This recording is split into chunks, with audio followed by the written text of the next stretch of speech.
السلام عليكم، ازيكم عاملين ايه؟ ان شاء الله هنعمل مع بعض النهارده كيكه يوميه ألذ واخف كيك ممكن تعمليه. من جماله وبساطه مكوناته هتدمني طريقته. اسهل وابسط مقادير للكيك والنتيجه ان شاء الله مضمونه باذن الله.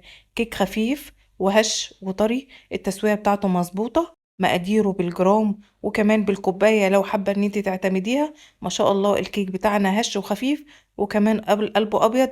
زي ما قلت لك التسويه بتاعته مظبوطه. هنتكلم عن كل حاجة إن شاء الله في الفيديو بتاع النهاردة، وكمان الأخطاء اللي ممكن تقع فيها، وهقولك أسباب نجاح وفشل الكيك. كل ده وأكتر إن شاء الله هيكون موجود في فيديو النهاردة بالتفصيل. أهم حاجة تتابعي الفيديو للآخر علشان تكوني محترفة إن شاء الله في عمايل الكيك ويطلع معاكي بنفس الطراوة والجمال والهشاشة دي. الكيك بتاعنا ما شاء الله كيكة سهلة وبسيطة جدا، مكوناتها موجودة عندك جوه البيت وفي قلب التلاجة. هتطلعيها وهتسيبيها وهتشتغلي فيها وان شاء الله تطلع ممتازة معاكي. لايك للفيديو بتاع النهاردة لو انت اول مرة تشوفيني، وكمان اشتراك في القناة، وتعالوا بينا نبدأ ونسمي الله.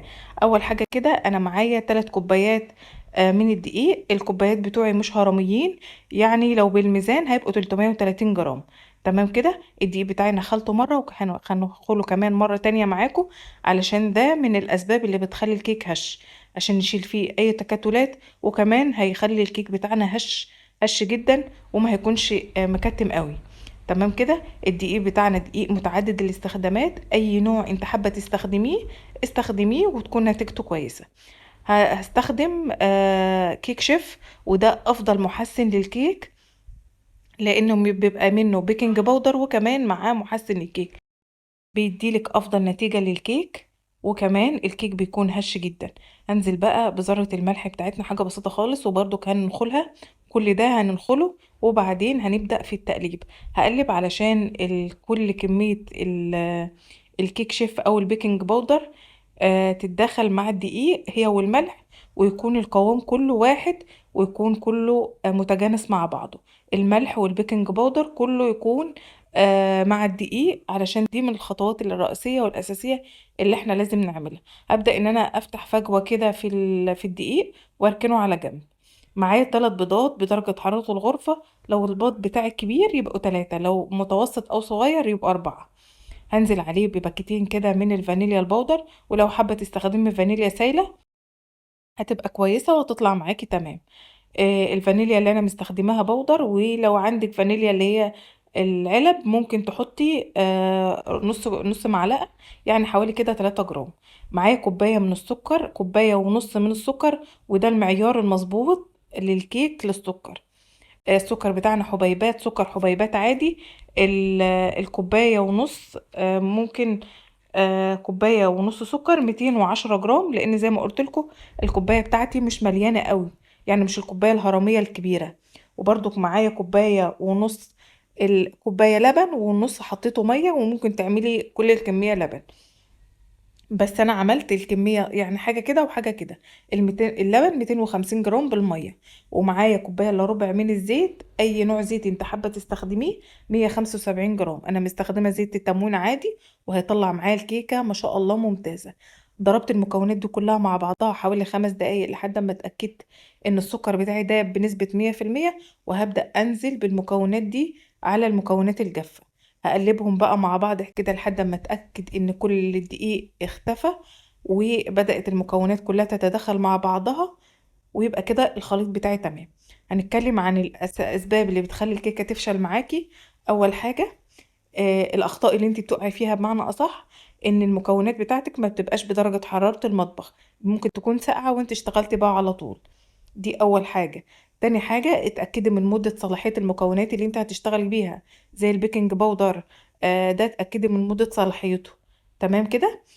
الحاجات او الخطوات اللي انت المفروض ترتبيها قبل ما تبدأي تشتغلي في الكيك. اول حاجة تطلعي المكونات بتاعتك من التلاجة من قبلها، زي البيض، زي اللبن او الحليب ايا كان المسمى بتاعه. هنزل بس ب5 جرام من الخل، واقل كمان معلقة صغيرة، علشان ده بيفرق معايا قوي في الكيك. زي ما قلتلك اهم حاجة ترتبي خطواتك. زي ايه؟ اقولك تطلعي المكونات من التلاجة من قبلها.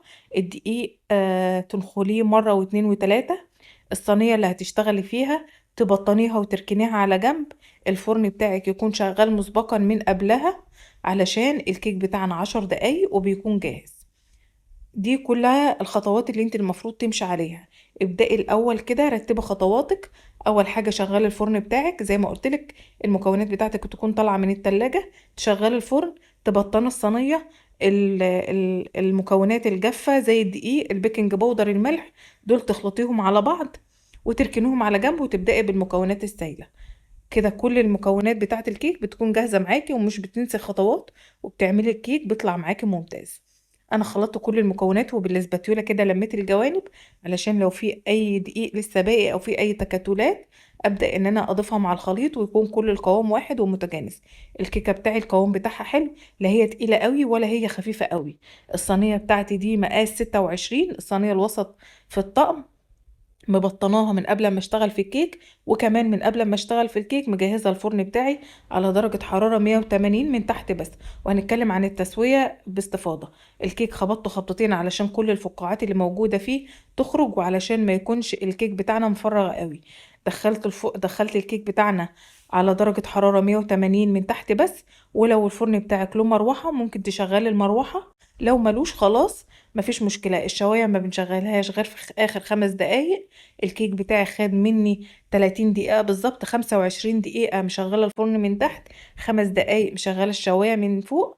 والكيك بتاعي طلع ممتاز، اللهم بارك. ما تزوديش اكتر من كده على الكيك، وطول ما الكيك في الفرن ما تفتحيش عليه، لان ده اللي بيخلي الوش يلزق.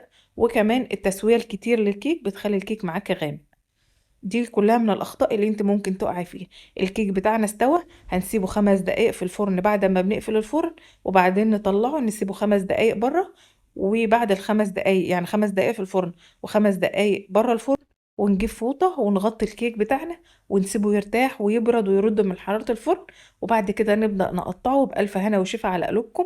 زي ما انتم شايفين الطريقة بتاعته بسيطة جدا وسهلة جدا، ومقاديره موجودة عندك في البيت وهيطلع معاك ممتاز.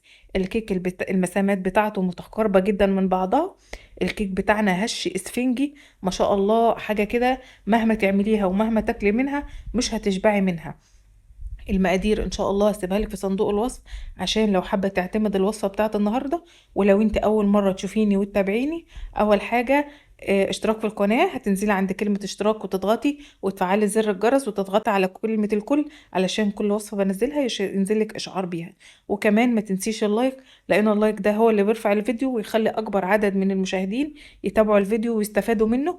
وكمان الكومنتات بتاعتكم بتسعدني جدا وبتفرحني، ووجودكم في القناة حاجة تسعدني وتشرفني. ودايما يا رب الاقيكم كده احسن الناس. اتمنى الفيديو بتاع النهاردة يكون عجبكم، والوصفة بتاعت النهاردة سهلة وبسيطة عليكم. واتمنى ان انا اكون لميت كل الجوانب اللي انتم محتاجين تعرفوها. مشاهدة ممتعة للفيديو. دمتم سالمين، والسلام عليكم ورحمة الله وبركاته.